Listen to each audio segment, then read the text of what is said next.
The tires spit up gravel as they pull into the end of the drive. His mother stops the car, and the two of them share a long look out at the Brotherhood forge ahead of them, a smithy responsible for creating replica weapons and armor.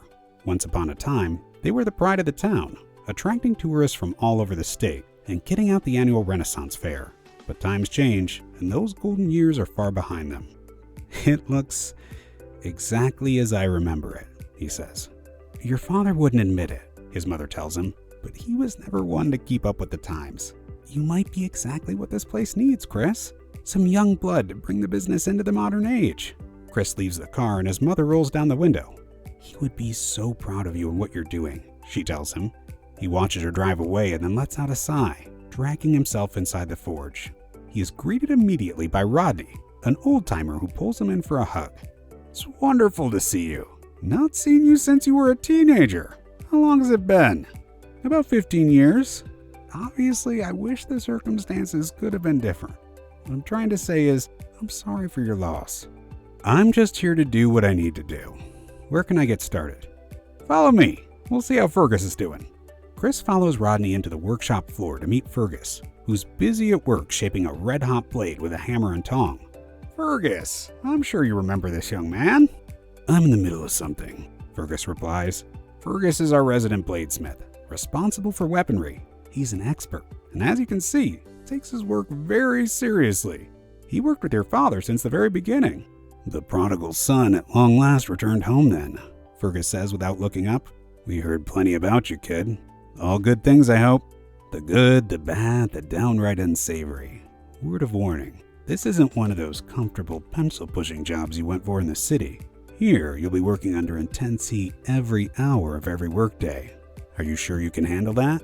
City life might be different, but it has its own type of heat. Not like this, it doesn't. All I'm saying is, watch yourself. Make sure you don't get burned. He looks up at Chris. No offense, but I've got a huge shipment of blades to get out, and I don't have the luxury of stopping for chit-chat. All I'll say is this. Don't expect any leniency because you're the boss's son. You're expected to pull your weight around here. Forgive the frosty reception, Rodney leans in to tell him as they walk away. He's just a little tense because we've got a contract with a medieval festival happening in a few months. Could be the break we're looking for. But we're a small team and there's a ton of work involved. Then let's get to it. Chris, we appreciate you coming here to help. But I have to ask, are you sure about this? The last I heard your work in the city was important to you. This is what Dad always wanted. It's the right thing to do. Actually, Chris, your dad always wanted you to go after what's best for you. Can we get on with this, please? You said it yourself, there's a ton of work to do. Rodney nods and says no more. With a steely resolve, Chris works to help Fergus produce the blades in time. He's impressed by Fergus's expertise, obviously a master of his craft. The only problem is that Fergus is used to working alone. He refuses to ask for help and gives little in the way of instruction.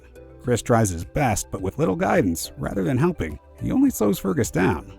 Kid, you need to get out of my workspace. Please, maybe you can just show me how. I'm not paid to babysit you. You don't belong here. Chris doesn't know what else to do but relent, and by the end of the day, Fergus complains. Look at this crap, he says, presenting Chris's batch of botched blades. A complete waste of material. What is the kid even doing here? What did you expect? Did he be a master blacksmith in one day? You need to help him. Help him? We're not a charity service. You need to learn how to help him help you. Come on, Fergus, I love you. But your problem is you never let anyone help. You don't have to take this all on your own shoulders. It's not a weakness to ask for help. You're stepping over a line. Your need to appear strong at all times is damaging you. Taking on everything alone will sabotage both your mental and physical well-being. Try as you might to bottle it all up, the body and mind will tell a different story, and they will suffer in the long run from chronic stress. Just you watch. I get it. We're both from a different time. We were taught it was weak to reach out, that we should be able to handle any physical, mental, or emotional challenges alone.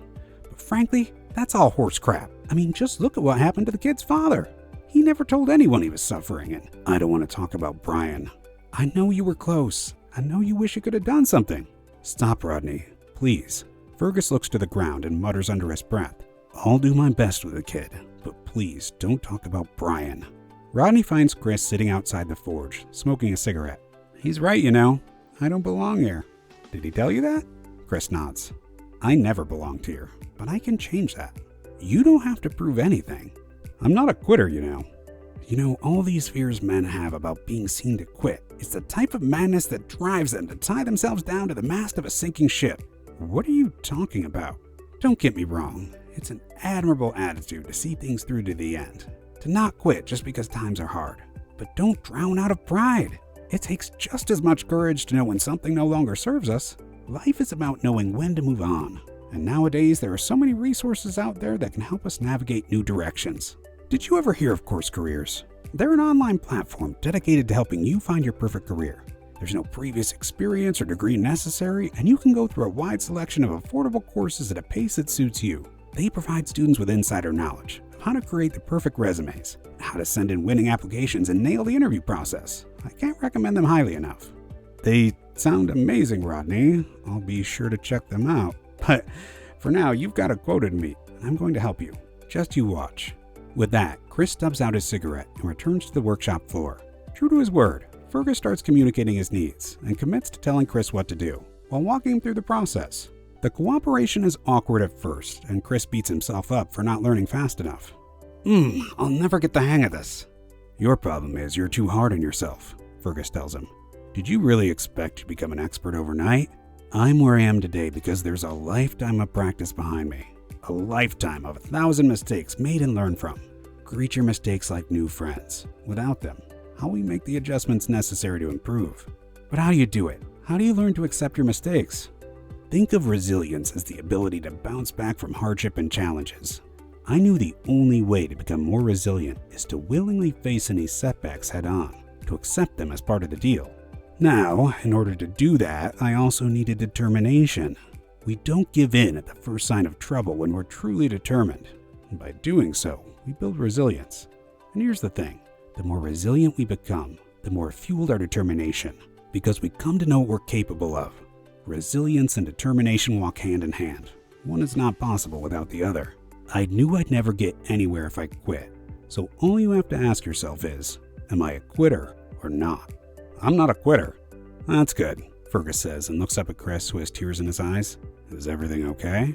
Chris can barely bring himself to speak. He suddenly turns on his heels and storms out of the workshop. Fergus chases after him. A concerned Rodney watches them through the window as they have a conversation outside. He doesn't hear mention of their conversation, and as weeks pass by, Chris steadily improves. The two men become close partners. Eventually, Chris establishes an efficient work rate, and the three men successfully ensure all projects are finished and shipped in time for the medieval fair. Just as the three of them are about to share a celebratory drink, Fergus pulls Rodney aside. I want to thank you. You were right. Opening up and allowing someone to help me, allowing myself to help someone else, we wouldn't have been able to achieve this together without that. All the credit is on you, Rodney replies. The boy flourished under your tutelage. You've done him proud and you've honored Brian in that. I know you don't want to talk about him. No, Fergus interrupts him. I do want to talk about him. I just didn't know how. But the boy, one day he got upset. Yes, I saw. And he was embarrassed by it and ran away. And I sat with him and explained that showing your emotions, being vulnerable, it requires way more courage than pushing it all down. All of us men need to be able to talk to one another, to create a space where we can support one another. Loneliness is our greatest adversary. It's killed far too many of us already. We don't get anywhere in life without a community, and it would be a disservice to never be able to talk about Brian. Rodney smiles and pulls his friend in for a long hug. Later, as the three men drink together, Chris announces, I have to leave, you guys. I'm returning to the city. And why are you going back? Fergus asks. When you came to comfort me, the day I was upset, the truth is I was so upset because I realized I had quit, however momentarily, on the dream I should be pursuing. I want to be a journalist, you see? But after sending my work out to so many and receiving nothing but rejection, I lost all hope. Then Dad passed and I took the opportunity to escape. Don't get me wrong, I'm glad I came to help. We reached the goal and I'm sure we made Dad proud. But something else happened here I couldn't have expected. I met one wise man who told me the importance of resilience and determination. I met another who told me the importance of knowing which paths to pursue and which paths to leave. You were right, Rodney. My father wanted me to forge my own path. That's the point. We find the path that's right for us and we never give up. The three men leaned and clinked their glasses together, with Rodney having the last word. And most importantly, we remind ourselves that we are never alone. Thank you for your attention. Here at Wise Clarity, we are committed to creating content that offers men a chance to improve themselves and their lives through story, education, and self-knowledge. Wherever you are in the world, whatever your circumstances, please know you are not alone. We're all in this together. Please reach out and leave us a comment if you like this video, and make sure to like, share, and subscribe. See you next time.